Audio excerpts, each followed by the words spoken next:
अन्नपूर्ण गाउँपालिका हैन एबिनको भाइ एबिन लाउरे भएको उपलक्ष्यमा उहाँको हजुरआमाले यसो हामीलाई इन्भाइट गर्नुभएको छ गाउँको बारेमा केही खिचिदिनुहोस् भिडियो बनाइदिनुहोस् भनेर त्यसैले गर्दा हामी अब एबिनको गाउँमा जाँदैछौँ मोमो खान आएछ हामीहरू सिद्धार्थ मोमोमा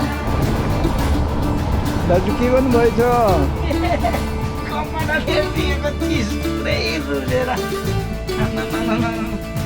पानी परेछ हामी सलानकोटमा सलानकोट पुगे होइन कहाँ पुग्नु सबैलाई नमस्कार आज हामी यो एबिनको घरमा जाँदै कार्यक्रम अघि नैबाट मैले भनिरहेको थिएँ हजुरहरूलाई त्यसैले गर्दाखेरि यो सानो बाटोको लैमा लाग्दाखेरि कहाँ कहाँ हो भन्ने ठाउँतिर पुगिह होइन जो कि बाटो गाडीको दामै छैन हुन त हामी पहिला यही बाटो हिँडेको पुनि जाँदाखेरि तर अहिले चाहिँ बर्खाले गर्दाखेरि बाटो साह्रै ध्वस्त बनाएको कारणले यहाँ चाहिँ गाडी नआउँदो रहेछ हाम्रो दुईवटा सानो बाइक मात्रै छ हामी जान सकिँदै सकिँदैन त्यही भएर हामी यसरी हटाएर बसेको छ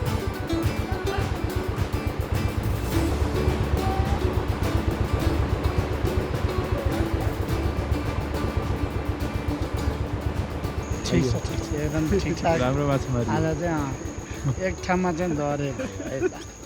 आउने बेला रहेछ होइन त्यही भएर खासै त्यो बाटो नराम्रो होइन त्यो बाटो चाहिँ हामी पानी छोडेको भएर त्यहाँनिर अलिकति पिकअप नपुगेर माटो भयो उताडि अलिकति बेस बढाएर ल्याएको भए हुन्थ्यो हजुर बाटो पछाडि बसी लिनुभयो हामी अगाडि आउँदाखेरि यस्तो भयो ठ्याक्क देख्न पाइएन कस्तो राम्रो रहेछ घरलाई हिँड्नु ल बसेको गाउँमा आइपुग्यो कस्तो राम्रो ठाउँ रहेछ कि एबिनको साँच्चै सँगसँगै ए यतापट्टि रहेछ नि त अर्को यता नि नमस्ते बजाइ यस्तो राम्रो ठाउँ रहेछ र बजाइ घरिघरि गाउँ आउँछु भन्दै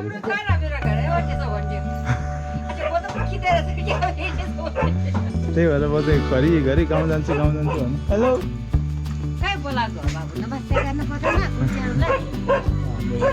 अभि कुन रहेछ त्यहाँ त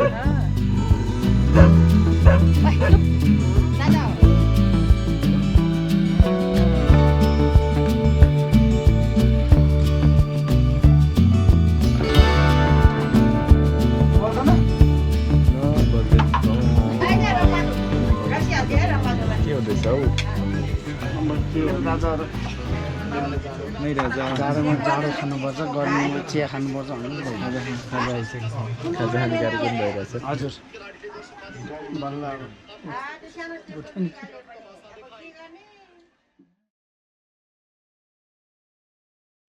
दाजु रे गुड मर्निङ मेरो बाबु उठ्यो ल दाइसँग कुरा गर्नुभन्दा अगाडि पहिला बाहिरको भ्यू हेरौँ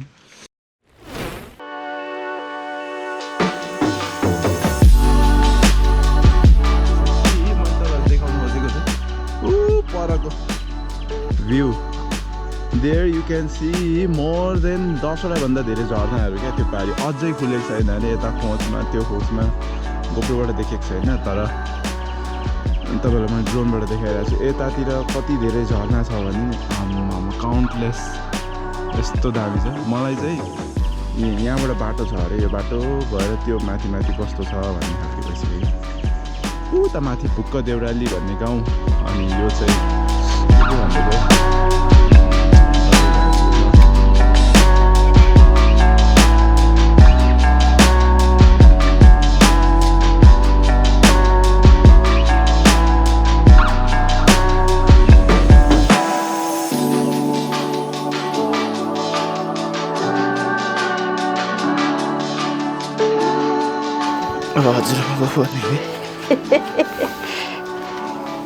कोही बिग्रेर त काटे है आया मिलेछ फ्रेन्ड अब के गफ गर्ने सारा राम्रो रहेछ भने अब गाउँको बारेमा गफ ल गुड मर्निङ एभ्रिवान नमस्ते हामीहरू गाउँको नाम के रे भन्छ गैरिबाङ गैरिबाङ यहाँ चाहिँ कास्कीमै पऱ्यो होइन हजुर कास्की नै हो यो त खोल्नुपर्छ क्या खोल राम्रो भयो हेर भयो बिहान उठ्ने बित्तिकै ठ्याक्कै बजेको बाहिर निस्किने बित्तिकै क्या बजे सारा त्यो यो पाहाड कस्तो राम्रो लाग्यो छरा कति धेरै झरेको है बजे पहिला धेरै झर्थ्यो झन् अहिले त छोरै झर्ने त उता अलिअलि देखेछ नि बाबु हजुर त्यहाँनिर पुरै ठुलै झर्थ्यो कि त्यहाँ 3 धारा ऊ त्यहाँ 4 धारा झर्थ्यो उठ्यो यता चाहिँ यो खोलाभन्दा पारी सबै पर्वत पऱ्यो पर्वतै हो पारी त पर्वतको गाउँ कुन गाउँ भन्नुभयो यता ओ माथि कुहिरो लाग्ने उता त्यो सलग बुताहरू छ नि त्यसो सिधा झिलिब्राङ यो भुक्का देउराली भन्ने भुक्का देउरा यो लौसीभर माथि ताङली मरिया उहाँको मरिया सबै यो गाउँको गीतहरू बनाएको भएर चिनेको कि है ए होला सुनेको गीतमा सुनिरहेको तर नगए पनि ए यो यस्तो पो रहेछ भन्ने कस्तो राम्रो छ भनेपछि पारी यहाँबाट पारी गएपछि पुरै पर्वत भयो पुरा पर्वत हो त्यो कस्तो राम्रो बिहान ठ्याक्क उठ्ने बित्तिकै पर्वत देखियो अलि उतातिर म्याग्दी पनि देखिन्छ होला म्याग्दी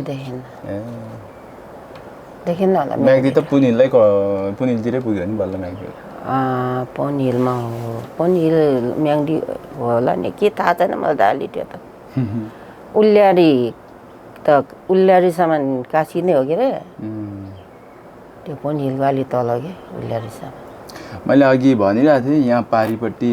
ठ्याक्कै यो मनसुनको बेला चाहिँ एकदमै राम्रो समय किनभने राम्रै हुन्छ एउटै हो डाँडा त गाउँ पनि एउटै हो झरना पनि एउटै हो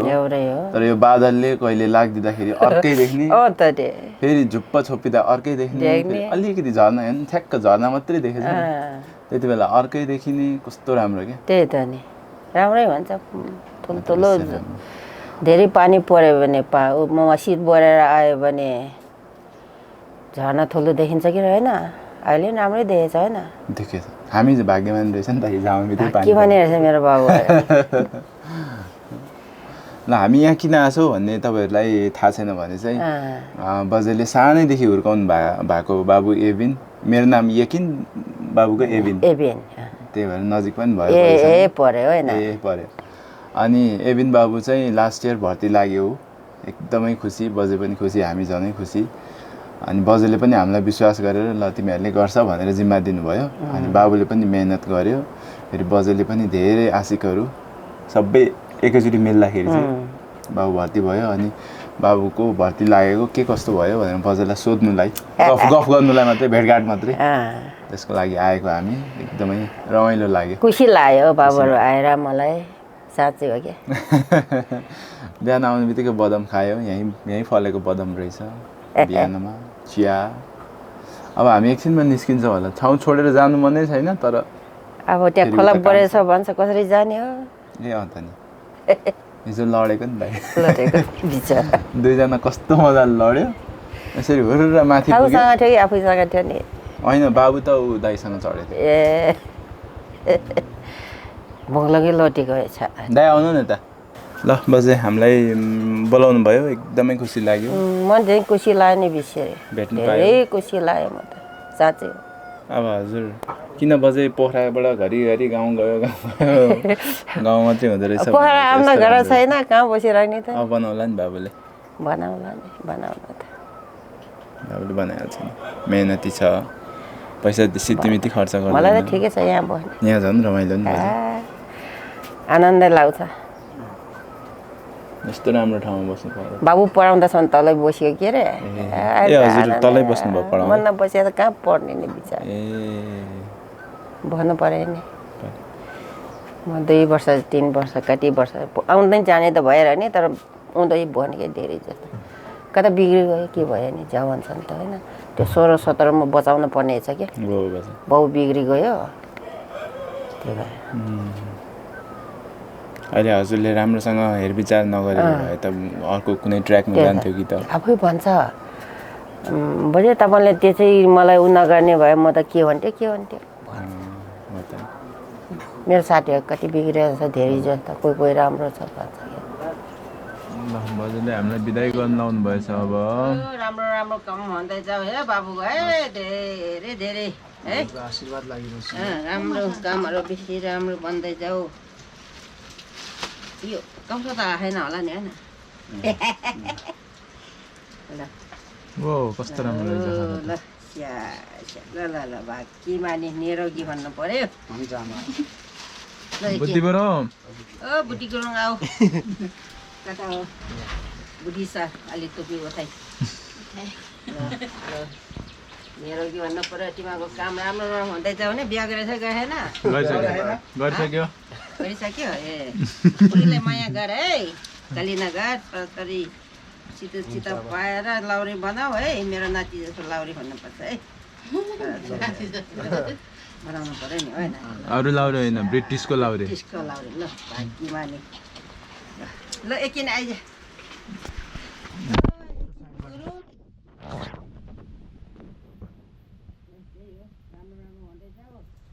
आइडिवाला केटी पाएर है हाम्रो एकछिनलाई है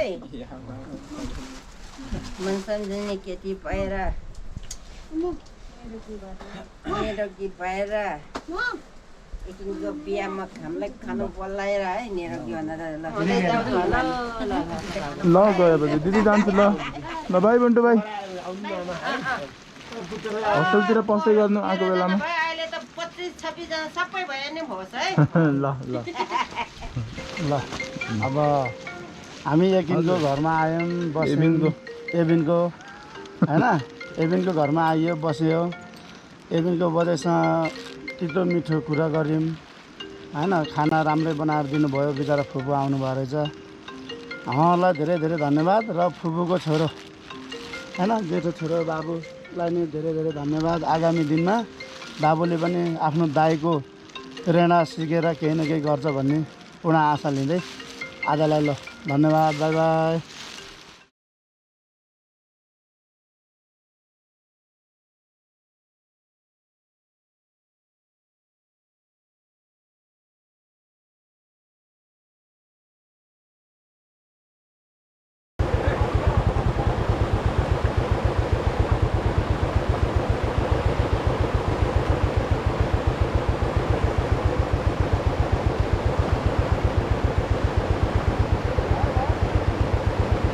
हटाइदिनु भयो भने चाहिँ यस्तो पनि हालिदिनु हजुर